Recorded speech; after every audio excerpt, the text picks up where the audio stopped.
was working their way back into the top defense again, what makes Phil Parkin's defense so difficult to dissect? It ain't no different than what it was in 2001 when I was at Texas Tech and played these guys in the Alamo Bowl. I'm being serious. I mean, it's just, they've been there, 25 years or whatever it is, and it's been the same forever. I mean, for them to be able to sustain it like they have is something that's very unique and probably never going to be duplicated again. So same as it was last year. I go back, obviously 25 years ago. There's going to be some things that are a little different, but same as it was last year. Just they're a plug and play team. Doesn't.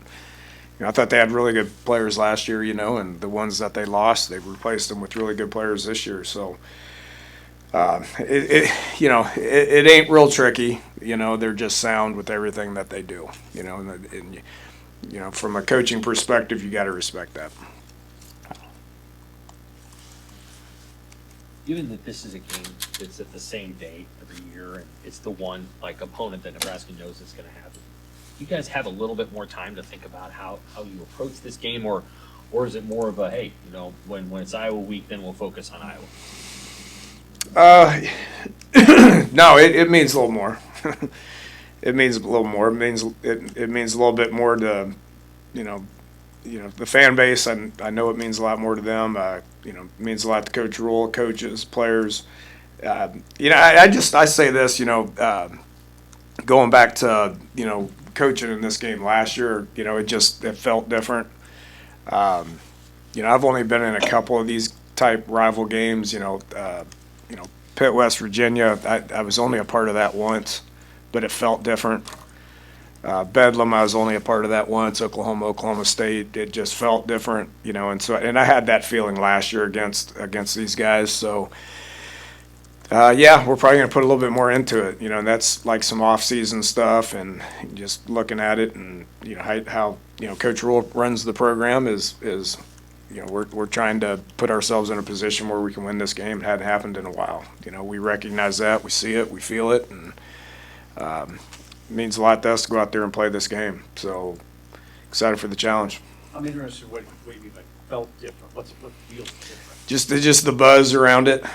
Just the buzz around it. I can't explain, I can't explain what it is, but it just means more. That these rival games, and like I said, I've only been in like 3 of them. Mm-hmm. But those just, had that feeling last year that I'd had in years past, and it's just, there's not a whole lot of those rival games that exist anymore. A lot of them have kind of gone away. Shoot, Bedlam's one that's went away. The Backyard Brawl is one that went away. And so the ones that are out there, I know you gotta kind of relish the opportunity to be able to play those games. So it kind of sucks that a lot of those have went away. This one hadn't. So let's enjoy it. And how do you think that? In what ways did playing Penn State help the team? Like just the totality of that game and the weekend and all of that. I thought his presence was good. His he wasn't wide-eyed. He wasn't. He was calm. He communicated well. And that was challenging. That was a buzzsaw that we ran into, and it existed everywhere. And so give Penn State credit. I mean, they kind of found their groove a little bit. And I don't really want to revisit that, to be honest with you, but just from a TJ's perspective, I mean, I thought he went out there and just played ball, and the moment wasn't too big for him. This is be his first home game start here in Memorial Stadium, but how do you think he's going to respond? I got all the confidence in the world in him just based on how he responded against USC, how he, first game on the road in that atmosphere, man, what an awesome place that was. But, and he had to handle silent count, which was new for him, and I thought he handled it well. We had a couple of, pre-snap penalties that they weren't on him, and so, then he went out there and played okay, so I think he'd get a week better. You know, this is a whole nother challenge, whole nother opponent, whole different defense, and be a different game plan for him. And he's out there executing it. I thought he did a good job today. Elements are going to play a role. I mean, it's that time of the year, and we were out there practicing in it, and I thought he spun it around as good as he could in the conditions that were out there today. There'll be different type of conditions again on Saturday, but I got no reason to believe that he's not going to go out there and play his best. What about his demeanor, like in all of these new experiences that he's having for 3 weeks now? What's maybe struck you as something that stands out, considering that he's a true freshman? Poise, just being calm in the moment. He hasn't had many communication hiccups, which is impressive for a true freshman. I mean, we're blessed to have that with Dylan last year too. From a true freshman perspective, things can get wordy at times, and you can get tripped up. I mean, it tripped me up last year a few times when I first got here, and so just the communication aspect, I think it's been good. And to him, it's just, he says it all the time, man. It's just football. Just go out there and play, and so he's got a confidence about him that that I think is special, and just likes to get out there and play ball. So looking forward to watching him compete. What needs to get better down near the goal line? I mean, especially if it comes down to another 4th and goal situation. Yeah, we gotta execute blocks. I mean, trust me, I beat myself up on that first drive. As far as what I could do different, what I should have done different. You got it to 3rd and 2, and the previous 3 plays that we ran the ball, we got about 58 yards. What do you think I'm supposed to do? And so, could I have called a better play? In hindsight, yeah, but you get 58 yards in 3 plays. And I had confidence in our guys up front. And we got 1 yard, and I'm like, surely we're going to get another one. And we missed the block, and they shedded a couple of blocks. Give them credit; they were ready to play. And just in general, it wasn't, by no means was it good last week, good enough for any of that. Where we were getting 5-6 yard chunks, we were getting 2-3 yard chunks, which put us in a lot of 3rd down situations. The conversions I thought were okay. We hit 9 out of 18 on 3rd down. Obviously, the 4th down stuff was garbage. But some of that was the way the game went. And so. It's been a topic that I've talked about since I've got here. I mean, we gotta finish in the red zone. We've done a spotty job of that, and then we've done a good job of that. And last week it was spotty again. It's senior day for Friday. Just what has that group meant to you since you've been here? Yeah, senior days. They just don't let them be emotional. I mean, it's more about the memory. And the only way it's a good one is if you win, and so, but those guys have been great, and, you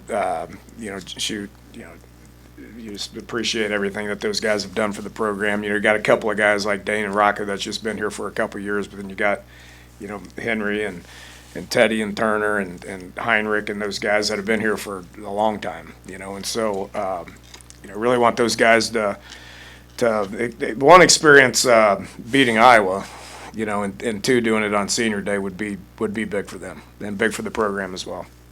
You mentioned the conditions, the weather. Friday looks like 30 degrees, windy, maybe snow. That's going to be very pleasant compared to what it was last year. What is, other than maybe making it more difficult to throw the ball, like how do you think that impacts the mentality of both teams in this game? It feels like, if it's as windy as it is out there today, I mean, it's gonna affect it. I mean, there's no other way to put it. I mean, if it's blowing 30, 40 miles an hour, that makes it challenging, and so will it affect play calling? I mean, it most certainly could, but we've ran the ball 70-75% of the time. They do the same thing, and so if it is those conditions, then I think both teams are experienced and understand the nature of what it is. Like I said, last year was brutal, and I don't know what it was 2 years ago. I would assume it was something that was very similar. This game's going to be like that every year, and so I think everybody's professional enough to understand how they should call it based on what you're looking at. What are the conditions from last year? Where does that rank in terms of coldest? That's the coldest game I've ever been part of. I grew up in Iowa. I've played in a lot of cold games. That was cold. I mean, it was what, 8 degrees. It was cold. You know, so it's that time of the year, and we're in the Midwest, and it's what it is.